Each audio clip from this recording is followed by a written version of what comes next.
to Samaipom Vanga. Hello friends, welcome back to சமைப்போம் வாங்க. எல்லாரும் எப்படி இருக்கிறீங்க? எல்லாம் நல்லா இருப்பீங்கன்னு நினைக்கிறேன். இன்றைக்கி பாலுக்கு கீரை போட்டு ராகி அடை தொண்டையெல்லாம் அடைக்காமல் சாஃப்டாக எப்படி செய்யறதுன்னு பார்க்கலாம். வீடியோவை ஸ்கிப் பண்ணாமல் பாருங்கள். வாங்க வீடியோக்குள்ளே போகலாம் ஃப்ரெண்ட். டீஸ்பூன் அளவுக்கு எண்ணெய் ஊற்றிட்டு ஒரே ஒரு சிட்டிகை சீரகம் போட்டுங்க. 2 வெங்காயம் அரிஞ்சு வச்சுருக்கிறேன். ஒரு 4-5 பல்லு பூண்டு வந்து இந்த மாதிரி கிரேட் பண்ணி வச்சுருக்கிறேன். இதை வந்து இதில் போட்டுக்குவோம். 1/2 டீஸ்பூன் அளவுக்கு உப்பு போட்டுங்க. இதெல்லாம் வதங்கிட்டு கிளாஸியாக வதங்கினா போதும். ரொம்ப வெங்காயம் வதங்கணும்னு அவசியம் கிடையாது. அவ்வளோ ஹெல்த்தி. இது இல்லைங்கான ஒரு பிரேக்ஃபாஸ்ட்டுன்னு சொல்லலாம், டின்னரும் சொல்லலாம். அந்த மாதிரி 2 டைம்லையும் நம்ம செஞ்சு கொடுக்கலாம். நல்லது இது.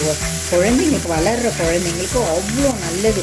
அவங்க எந்த காய்கறி சாப்பிடாமல் இருக்கிறாங்களோ, பீட்ரூட்டு இந்த மாதிரிலாம் சாப்பிட மாட்டாங்க, கோஸு அந்த மாதிரிலாம் சாப்பிட மாட்டாங்க.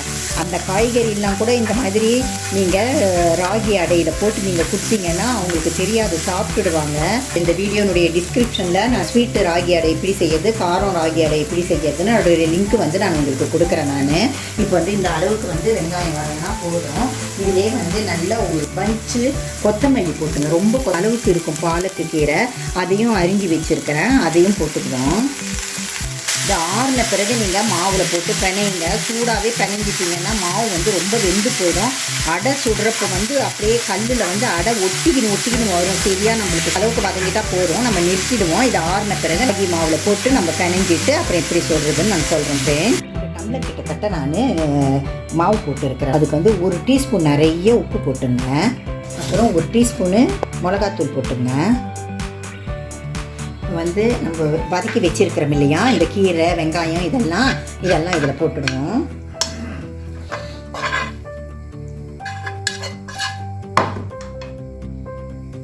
ஃபஸ்ட்டு இதை வந்து நல்லா நம்ம கலந்துக்குவோம் மாவில். ஃப்ரெண்ட்ஸ், இப்போ வந்து நம்ம சுடு தண்ணி ஊற்றிக்குவோம். ஓரளவுக்கு சூடு இருந்தால் போதும். ரொம்ப கொதிக்கணும்ன்ற அவசியம் கிடையாது. கேழ்வரகு அடை வந்து நார்மலாக நம்மளுக்கு தொண்டையை அடைக்கிறாப்புல இருக்கும். அந்த மாதிரி மெல்லவும் முடியாது. இப்போ ரொம்ப கொஞ்சம் வயசானவங்களுக்கெல்லாம் பல்லு ரொம்ப வலி எடுக்கும். அந்த மாதிரிலாம் இல்லாமல் சாஃப்ட் சப்பாத்திலாம் இருக்குது பார்த்தீங்களா, அதே மாதிரி சாஃப்டாக இருக்கும் உங்களுக்கு. கொஞ்சம் கொஞ்சமாக தண்ணி ஊற்றி பிணைஞ்சிங்க. ஃப்ரெண்ட்ஸ், இப்போ வந்து நம்ம இந்த மாதிரி அலுமினிய ஃபாயில் பேப்பர் எடுத்துக்கினாலும் சரி, நீங்கள் ஏதாவது பிளாஸ்டிக் ஷீட் வச்சுருந்தீங்கன்னா அந்த பிளாஸ்டிக் கவரோ அந்த மாதிரி எண்ணெய் கவர்லாம் இருக்குது இல்லையா, இல்லை வாழையில அந்த மாதிரி எது இருந்தாலும் இந்த மாதிரி ஒன்று எடுத்துக்கின்னு நல்லதை இந்த அளவுக்கு உருண்டை பிடிச்சிங்க. இது வந்து மெலிசாலாம் வராது, கொஞ்சம் மொத்தமாக தான் இருக்கும். இந்த அளவுக்கு உருண்டை பிடிச்சிக்கின்னு கொஞ்சோண்டு கையில் வந்து எண்ணெய் அப்ளை பண்ணிவிட்டு இதை தட்டுவோம். நம்ம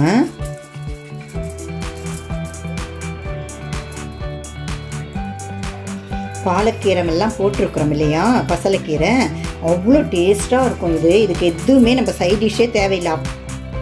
ஈவனாக எல்லா பக்கமும், ஒரு பக்கம் மொத்தமாகவும் ஒரு பக்கம் மெலிசாகவும் தட்டாதீங்க, ஈவனாக தட்டிங்க எல்லா பக்கமும். இது இப்போ என் கை எப்படி போகுது பாருங்கள், அதோ எல்லா பக்கமும் தட்டுறேன் பார்த்தீங்களா, அது அந்த மாதிரி ஈவனாக உள்ளேருந்து வெளியில் வரைக்கும். சின்ன பிள்ளைங்களுக்கு சொல்கிறேன், பெரியவங்களுக்கெல்லாம் தெரியும், பிகினர்ஸ் எல்லாம் இருக்கிறாங்க பார்த்தீங்களா, அவங்களுக்கெல்லாம் தெரியாது. அதனால தான் நான் சொல்கிறேன். நான் வந்து நம்ம கொஞ்சோண்டு எண்ணெய் இதில் அப்ளை பண்ணிவிட்டு நம்ம அந்த அடையை போட வேண்டியதுதான். அந்த பேப்பரில் இருக்குது பார்த்தீங்களா, அது வந்து இதை இப்படியே கவுத்துட்டு மெல்லமாக இந்த பேப்பரை இப்படி எடுத்தீங்கன்னாலே உங்களுக்கு வந்து இந்த பார்த்தீங்களா அதை வந்துடுச்சு. இப்போ வந்து இப்படியே போட்டு வச்சுதான்.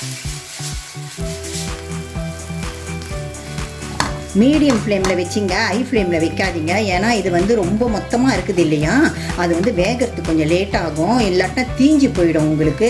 அப்படியே ஒரு மாதிரி அழுத்தமாக இந்த வரட்டிலாம் இருக்குது பார்த்தீங்களா, அந்த மாதிரி ஆகி போயிடும். அதனால் மீடியம் ஃப்ளேமில் வச்சுட்டு நீங்கள் மெல்லமாக சுடுங்க. போட்டு 2 நிமிஷம் ஆயிடுச்சு. நான் இப்போ வந்து திருப்பி போடுறேன்.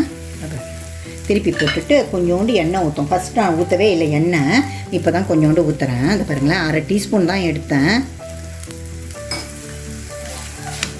ஆலிவ் ஆயில் கூட நீங்கள் ஊற்றுறதா இருந்தாலும் ஊற்றிக்கலாம், சமையல் எண்ணெய் ஊற்றுறதா இருந்தாலும் ஊற்றிக்கலாம். ஃப்ரெண்ட்ஸ் பாருங்கள், வெந்துடுது.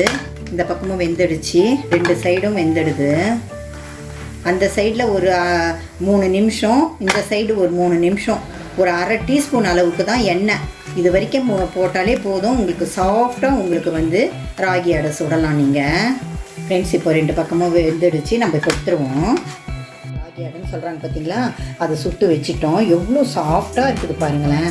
இதே மாதிரியே நான் சொன்ன சின்ன சின்ன டிப்ஸ் எல்லாம் ஃபாலோ பண்ணி நீங்கள் வந்து இதே மாதிரியே நீங்களும் சாஃப்டாக இந்த மாதிரி நீங்கள் கேழ்வரகு சுடலாம். தொண்டையும் அடைக்காது, மெல்றதுக்கும் அவ்வளோ இதுவாக இருக்கும் பாருங்கள் ஃப்ரெண்ட்ஸ்.